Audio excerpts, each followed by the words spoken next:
기도하겠습니다. 주님의 영광과 은혜가 우리 중에 함께 하실 때마다 새로운 변화가 일어나는 것을 우리는 감사함으로 받아들입니다. 저희들 생명의 성령의 법에 대한 이해를 주셨고 주님의 성령의 이 믿음의 여정에서 우리 함께 하옵소서. 감사합니다. 예수님 이름으로 기도하였습니다. 아멘. 샬롬, 기쁜 소식, 아름다운 소식을 전해드리겠습니다. 이 시간은 죄와 사망의 법에서 해방되는 길, 생명의 성령의 법에 대한 이해란 주제를 가지고 말씀을 전하도록 하겠습니다. 로마서 8장 2절 말씀을 통해서 하나님의 법이 어떻게 우리를 죄와 사망의 법으로부터 해방시키는 길을 열어주는지에 대해 살펴보겠습니다. 이 말씀은 우리의 열망과 궁금증을 자극하며 새로운 길을 열어주는 시작점입니다. 로마서 8장 2절 말씀 보겠습니다. 이는 그리스도 예수 안에서 생명의 성령의 법이 너를 죄와 사망의 법에서 해방하였음이라. 아멘. 라고 전합니다.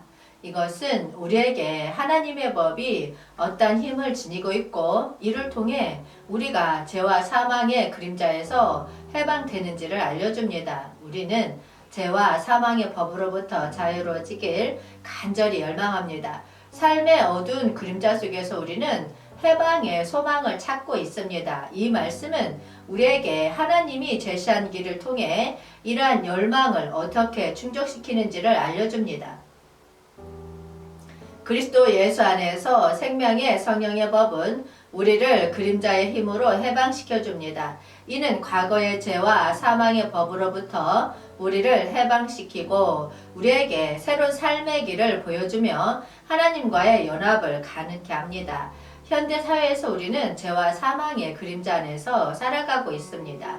그러나 이 말씀은 우리에게 다른 길을 보여줍니다. 생명의 성령의 법은 그림자의 힘을 이기고 하나님의 안에서 자유롭게 걸어갈 수 있는 길을 열어줍니다. 우리는 삶의 여러 부분에서 죄와 사망의 그림자에 휩싸여 있습니다. 옳은 길을 하려 하지만 어떻게 해야 할지 막막할 때 우리는 그림자의 힘에 얽매이게 되고 삶의 도전 속에서 자유롭게 살지 못하는 순간이 있습니다. 우리는 때로는 죄와 사망의 법에서 벗어나고자 하는 강한 열망과 궁금증을 품고 있습니다. 이것이 우리가 주님 그리스도와의 관계에서 찾는 의미입니다. 로마서 8장 2절 말씀은 우리의 죄와 사망의 그림자에서 해방되는 길이 창문으로 열려 있음을 의미합니다. 그림자 속에서 벗어나기 위한 우리의 열망은 그림자 속에서 찾아낼 수 있는 희망입니다. 이 희망은 죄와 사망의 법에서 해방되는 길을 찾고자 하는 열망으로부터 나옵니다. 이는 하나님의 영적인 법을 통해 가능한 일입니다. 우리는 왜 그림자에서 벗어나고자 하는가에 대한 궁금증을 품고 있습니다. 그 이유는 그림자 속에서는 진정한 자유가 찾아올 수 없기 때문입니다. 우리는 참된 삶과 희망을 경험하기 위해 죄와 사망의 법에서 해방받아야 합니다. 이러한 열망과 궁금증은 우리가 하나님과 더 깊은 관계를 맺기 위한 시작점입니다. 그림자 속에서 벗어나기 위한 길은 오직 그리스도 예수 안에서 우리에게 주어진 생명의 성령의 법을 따르는 것입니다. 이 법은 우리를 그림자 속에서 해방시켜주고 영적인 힘을 주며 참된 자유를 경험하게 합니다. 이는 우리가 하나님의 은혜와 사랑을 더 깊이 이해하고 하나님의 뜻을 향해 나아갈 수 있는 길입니다. 그러므로 우리의 열망과 궁금증을 하나님께 향한 길로 이끌기 위해 죄와 사망의 그림자에서 벗어나는 것이 중요합니다. 그리스도 예수와의 관계에서 우리는 참된 삶을 찾을 수 있으며 이는 그림자에서 벗어나는 길이 됩니다. 현실적으로 우리는 죄와 사망의 영향 속에서 살아가고 있습니다. 이것은 우리가 매일 경험하며 마주하는 현실입니다. 첫 번째로 죄는 우리의 행동과 생각에 끼어들어 우리의 삶을 어지럽힙니다. 때로는 우리는 옳은 일을 하려 하지만 내면에서 우리를 유혹하고 궁극적으로는 죄에 묶여 속죄의 부담을 느끼게 됩니다. 이로 인해 우리 행동과 관계에 어두운 그림자가 들이오게 됩니다. 두 번째로 사망은 우리의 인생에 대한 불확실성과 불안을 초래합니다. 우리는 삶의 한계와 결국적인 종말에 직면하고 이로 인해 우리의 행동, 상태 그리고 우리 자신에 대한 고민이 증폭됩니다. 사망은 우리에게 불안과 두려움을 안겨주는 현실 중 하나입니다. 이러한 죄와 사망의 현실은 종종 우리 삶의 여러 영역에서 미묘하게 나타납니다. 예를 들어 우리가 대인관계에서 어려움을 겪을 때 그곳에는 종종 죄의 영향이 숨어 있을 수 있습니다. 또한 불안과 두려움이 우리의 선택과 행동을 결정짓는 경우 이는 사망의 현실에 대한 두려움에서 비롯될 수 있습니다. 그러나 하나님의 은혜와 예수 그리스도를 통해 우리는 이 죄와 사망의 현실에서 해방될 수 있습니다. 그리스도 안에서 우리는 우리의 죄로부터의 해방과 영원한 생명의 희망을 얻을 수 있습니다. 그리스도의 사랑과 속죄는 죄와 사망의 그림자를 밝은 빛으로 비춰주어 우리에게 새로운 시작과 희망의 길을 열어줍니다. 이것이 우리의 현실적인 문제에 대한 해결책이며 우리가 하나님의 지도하에 참된 자유를 찾아 나아가는 길입니다. 로마서 3장 23절 말씀 보겠습니다. 모든 사람이 죄를 범하였음에 하나님의 영광에 이르지 못하더니 아멘. 이 말씀은 바울의 논증에서 죄의 현실을 강조하고 있습니다. 또한 인간의 죄로 인해 하나님과의 완전한 연합이 끊어진 현실을 보여줍니다. 여기서 모든 사람이라는 표현은 모든 인간을 포함하며 바울은 이를 여러 차례 강조하고 있습니다. 죄는 인종, 국적, 종교에 관계없이 모든 인간에게 공통적인 문제이며 이는 하나님의 영광에 이르지 못하게 하는 장애물입니다. 바울은 하나님의 영광에 이르지 못하더니 라는 표현을 통해 죄로 인해 우리가 하나님과의 관계에서 멀어지고 그 영광을 참여할 수 없게 되었다는 현실을 강조하고 있습니다. 영광의 손실은 죄로 인한 분리와 타락의 결과로 나타납니다. 이로써 바울은 인간의 죄로 인한 문제를 명확하게 제시하고 이러한 상태에서 우리가 어떻게 하나님의 영광에 참여할 수 있는지에 대한 필요성을 강조하고 있습니다.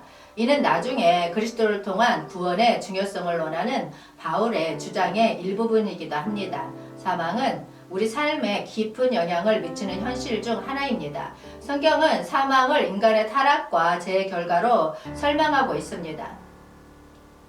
창조 초기에는 하나님과의 조화 속에서 삶이 시작되었지만 죄로 인해 사망이 세상에 들어오면서 인간은 그 영향을 피할 수 없게 되었습니다. 사망은 뿐만 아니라 우리의 관계와 역사에도 영향을 미칩니다. 가족과의 이별, 친구들과의 작별, 사회적인 손실 등 다양한 형태로 사망은 우리 주변에 고통과 슬픔을 안겨줍니다. 이런 경험을 통해 우리는 죄와 타락으로부터 비롯된 사망의 심혈은 깨달을 수 있습니다. 성경은 사망이 우리의 영적인 상태에도 영향을 미치며 그것이 우리를 하나님과의 관계에서 멀어지게 만든다고 말합니다.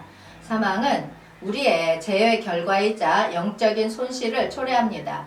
이는 예수 그리스도의 중요성을 강조하는 동시에 그의 부활을 통해 사망을 이기고 새로운 삶을 얻을 수 있다는 소망을 알려줍니다. 우리는 사망의 영향에서 해방되기 위해 예수 그리스도를 통해 구원을 찾아야 합니다. 예수 그리스도는 사망을 이기고 부활함으로써 우리에게 영원한 생명의 소망을 주셨습니다. 그분을 믿음으로 영접하며 사망의 영역에서 벗어나 하나님과의 새로운 관계를 찾을 수 있습니다. 이는 사망으로 인한 모든 손실과 고통을 넘어 하나님의 영원한 사랑과 품 안에서 새로운 삶을 찾을 수 있는 길입니다.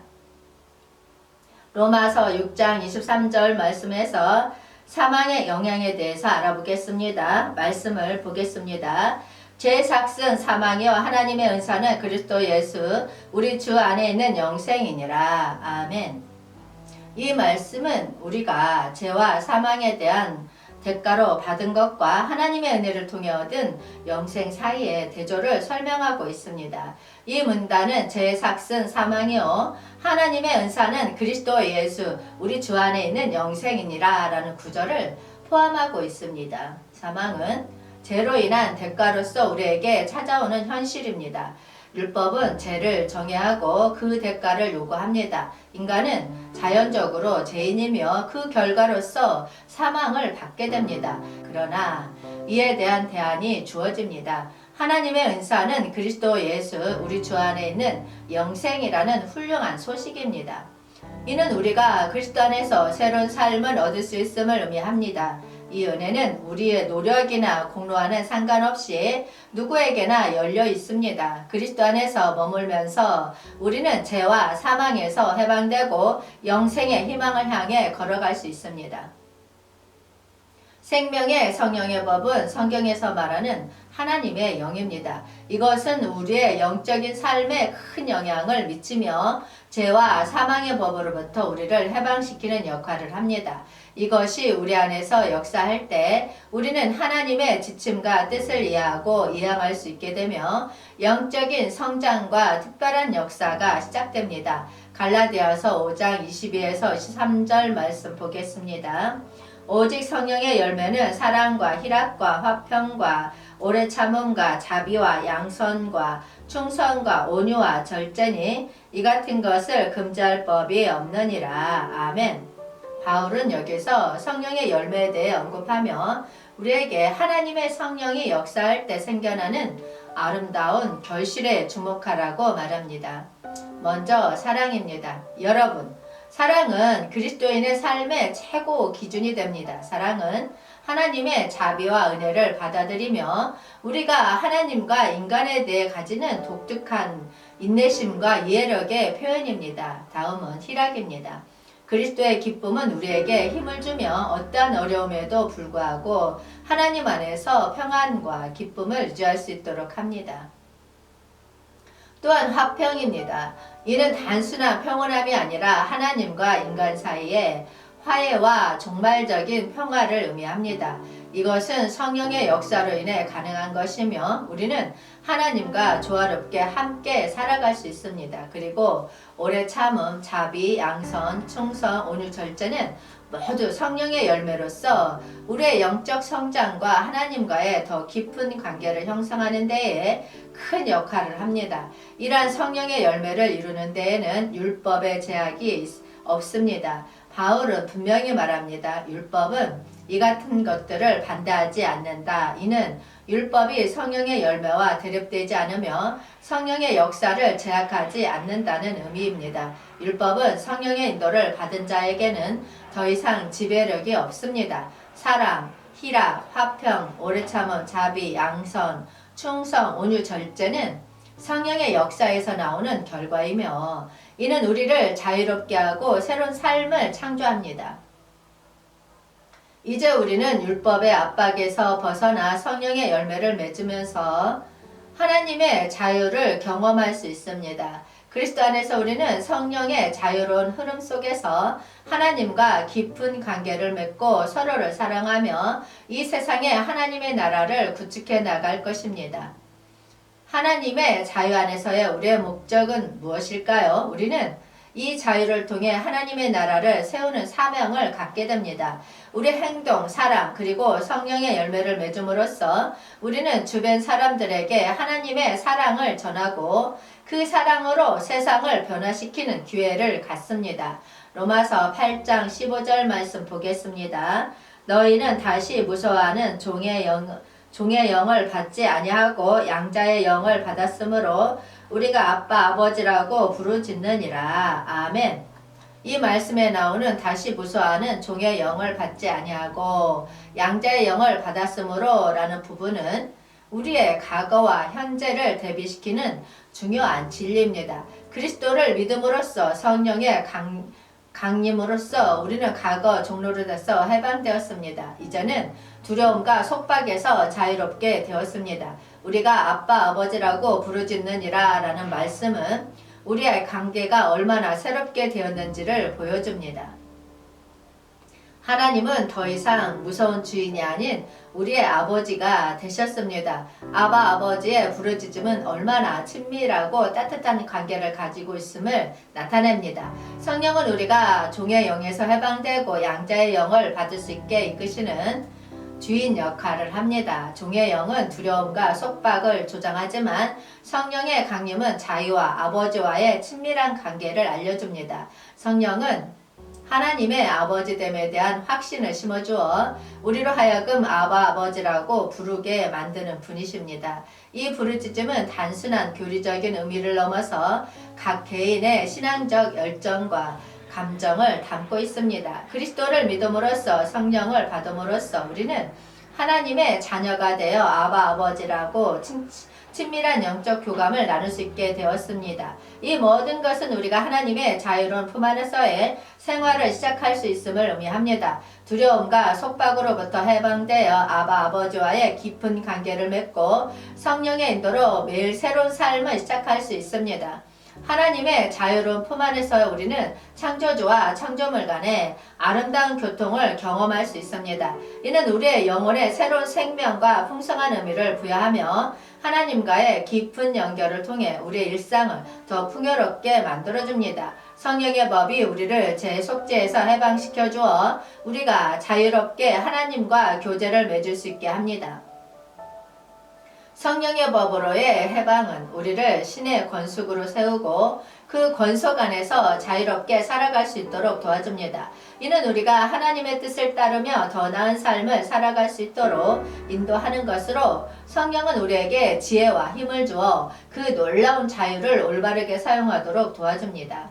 하나님의 품 안에서의 삶과 성령의 법으로서의 해방은 계속적인 성장과 변화를 가져옵니다. 우리는 성령의 인도와 함께 더 많은 하나님의 형상으로 변해나가면서 예수 그리스도의 모습을 더 반영할 수 있게 됩니다. 요한복음 8장 36절 말씀 보겠습니다. 그러므로 아들인 너희를 자유롭게 하면 너희가 참으로 자유로우리라. 아멘. 이 말씀은 예수님이 우리를 참된 자유로 이끌어 주시는 역할을 강조하고 있습니다. 우리는 자기 속에서 참된 자유를 얻게 되며 예수님의 힘에 의해 온전한 해방을 경험할 수 있습니다. 이 자유는 우리의 마음과 행동이 아버지의 뜻과 조화를 이루게 함으로써 완전한 의미를 갖습니다. 예수님은 우리에게 본래의 참된 모습으로 돌아가게 하여 아버지와의 교통을 통해 참된 의미의 자유를 부여하십니다. 참으로라는 표현은 예수님의 말씀이 진리인과 동시에 이를 강조하는 확신과 확언을 담고 있습니다. 이는 우리가 예수님의 말씀에 귀를 기울이고 그의 도덕적 교훈에 순종함으로써 참된 자유를 확실히 누릴 수 있음을 알려줍니다. 이 자유로운 행보에서 우리는 성령의 역할을 깊이 이해할 필요가 있습니다. 성령은 우리에게 예수님의 가르침을 깨닫게 하고 참된 길로 인도하여 아들의 자유로운 품에 머물게 하는 안내자입니다. 이 모든 은혜와 자유를 받은 우리의 응답은 감사와 숭고함으로 충만하게 되어 참된 자유를 누림으로써 하나님의 뜻을 이루는 삶을 살아가는 것입니다. 우리는 예수님의 아들로서 그분의 자유로이 우리를 이끄시며 성령의 인도 아래에서 참된 삶을 살아갈 수 있기를 소망합니다. 여러분, 오늘은 성령의 역할에 주목하여 그 역동적인 변화가 우리 삶에서 어떻게 나타나는지에 대해 살펴보겠습니다. 성령의 역할은 우리를 새로운 창조물로 만들어 변화된 삶의 확실한 증거를 마치도록 도와주십니다. 성령의 변화된 삶은 우리의 타협력과 인자함을 증가시킵니다. 예전의 자아중심적인 가치관에서 벗어나 성령의 도움으로 우리는 서로를 존중하고 돕는 가치관을 쌓아가게 됩니다. 성령의 역할은 우리가 예수 그리스도와의 사이의 교통을 강화시켜 줍니다. 우리가 예수님의 가르침을 순종하고 성령의 변화된 삶을 통해 더 가까워지면 예수님과의 교통이 더 깊어집니다. 고린도후서 5장 17절 말씀 보겠습니다. 그런즉 누구든지 그리스도 안에 있으면 새로운 피조물이라 이전 것은 지나갔으니 보라 새 것이 되었도다. 아멘. 바울은 그리스도 안에 있다는 것이 우리 삶을 새로운 창조물로 만드는 것이라고 말합니다. 과거의 죄와 부정한 행동으로 얼룩진 우리 삶은 그리스도 안에서 용서와 새로운 시작을 받아 과거의 짐에서 해방되고 새로운 피조물로 태어납니다. 바울은 그리스도 안에 있다는 것이 종말론적인 의미를 내포한다고 설명합니다. 종말의 심판이 아니라 그리스도 안에서의 새로운 창조의 시작이라는 것입니다. 우리는 이미 하나님의 계획에 따라 새로운 창조의 시작을 경험하고 있는 것입니다. 그리스도 안에서 우리는 예전의 죄에서 해방되었습니다. 이제는 그리스도의 힘과 은혜로 변화된 삶을 살아가게 되었습니다. 바울은 우리가 그리스도의 자유 안에서 행복한 생활을 할 수 있다고 확신합니다. 새로운 창조 안에서 우리는 예수 그리스도와 더 깊은 교통을 경험합니다. 우리의 믿음은 더욱 성숙해지고 예수님과의 교통을 통해 우리의 변화된 모습이 더욱 돋보이게 됩니다. 그리스도 안에서 우리의 가치관이 새롭게 형성되고 인간관계에서는 사랑과 용서가 더욱 중요해집니다. 바울은 그리스도 안에서의 변화된 가치관이 우리의 행동과 태도에 영향을 미치는 것을 강조합니다. 우리는 이제 그리스도 안에서의 변화된 목표와 의미를 가지게 됩니다. 세상의 허무함보다 더 큰 목표를 향해 나아가며 그리스도의 사랑과 은혜를 전파하는 사명을 더 크게 받아들이는 삶을 살아갑시다. 이제 우리는 예수 그리스도의 영광의 풍성함에 따라 우리는 성령의 능력을 받아 새롭게 강건한 속사람으로 변화할 수 있습니다. 감사와 기도는 우리가 성령의 역할과 함께 걸어가는 첫걸음입니다. 우리의 속사람이 성령의 능력으로 강건해진다면 그것은 죄와 사망의 법에서 해방된다는 것을 의미합니다. 성령의 활동은 우리에게 새로운 삶을 선물하며 예수 그리스도 안에서 새로운 창조가 이루어진다는 기쁨을 안겨줍니다. 이러한 변화와 해방은 생명의 성령의 법에 대한 깊은 이해에서 비롯됩니다. 우리는 삶의 방향성을 성령에 인도하여 두고 예수 그리스도의 사랑과 은혜에 힘입어 살아갈 수 있습니다. 에베소서 3장 16절 말씀 보겠습니다. 그의 영광의 풍성함을 따라 그의 성령으로 말미암아 너희 속사람을 능력으로 강건하게 하시오며 아멘. 우리는 그의 영광의 풍성함을 따라가는 표현을 통해 감사와 기도를 강조받았습니다. 감사는 하나님의 영광을 인지하고 이에 대한 감사의 마음으로 충만해지는 것입니다. 기도는 성령을 통해 우리 속에서 강력하게 이루어지는 변화와 성장을 향한 간절한 소망을 표현합니다. 말씀에 따르면 그의 성령으로 말미암아 너희 속사람을 능력으로 강건하게 하시오며 라고 나와 있습니다. 이는 우리의 속사람 내면의 세계가 성령의 능력으로 강건해질 수 있음을 암시합니다. 감사와 기도를 통해 우리는 성령의 역할에 의지하고 내면에서의 변화와 성장을 체험하게 될 것입니다. 우리의 감사와 기도는 성령의 활동을 초래합니다. 우리는 하나님의 영광에 대한 감사와 변화를 원하는 기도를 통해 성령의 능력을 더욱 강하게 받을 수 있습니다. 성령의 활동은 우리를 새로운 사람으로 만들어주며 우리의 속사람을 강건하게 세워줄 것입니다. 그러므로 우리는 오늘의 성경 구절을 통해 감사와 기도의 중요성을 깨달았습니다. 감사와 기도를 통해 우리는 성령의 능력을 받아 내면에서 강건해지고 변화함으로써 하나님의 영광을 더욱 드러낼 것입니다. 이제 우리는 감사와 기도를 통해 성령의 능력을 기다리며 함께 기도해 보겠습니다. 하나님의 영광의 풍성함을 인지하고 성령의 능력으로 우리 속사람을 강건하게 하시기를 간절히 기도합니다. 주님 오시옵소서. 한영되는 훈련하라. 전국 복음 전파하라. 회복하라. 새 예루살렘 이룩하라. 기쁜 소식, 아름다운 소식이었습니다. 기도하겠습니다. 주님의 성령으로 강건해지고 변화될 소망으로 가득 차게 하옵소서. 감사와 기도를 통해 우리는 주님의 영광과 함께 하나님의 나라를 더욱 향해 나아가게 하옵소서. 우리의 속사람을 성령으로 강건하게 하시어 새로운 창조의 역사가 일어나게 하옵소서. 우리의 감사와 기도를 받아주시고 이 모든 것이 주님의 영광을 드러나게 하옵소서. 감사합니다. 예수님 이름으로 기도하였습니다. 아멘.